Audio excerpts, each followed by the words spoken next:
अवधूत चिंतन श्री गुरुदेव दत्ता श्री स्वामी समर्थ।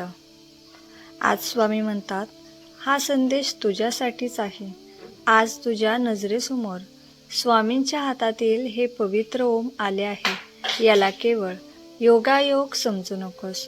तुझ्या मनात सध्या अनेक प्रश्न आहेत। घरातील परिस्थिती कधी बदलेल, आपल्या कुटुंबात आनंद कधी येईल, या गोष्टीची तू मनापासून वाट पाहत आहेस, ती कधी पूर्ण होईल। चिंता करू नकोस। तू ज्या श्रद्धेने माझे नामस्मरण करतो आहेस, तुझी प्रत्येक प्रार्थना माझ्यापर्यंत पोहोचत आहे। तुझ्या डोळ्यात आलेले अश्रूही मला दिसतात आणि तुझ्या मनातील न बोललेली इच्छा देखील मला माहीत आहे। आज माझ्या हातातील या ओम चिन्हाला भक्तिभावाने स्पर्श कर आणि मनात एवढंच सांग, श्री स्वामी समर्थ, माझ्या घरावर तुमची कृपादृष्टी सदैव राहू द्या।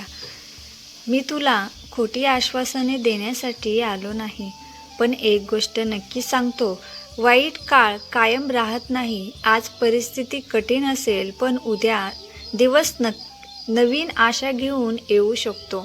तुझ्या घरात पुन्हा हसू यावं, कुटुंबातील प्रत्येकाच्या मनाला शांतता मिळावी, अडचणी कमी व्हाव्यात आणि तुझ्या आयुष्यात शुभ बदल घडावेत, यासाठी माझे नामस्मरण करत राहा।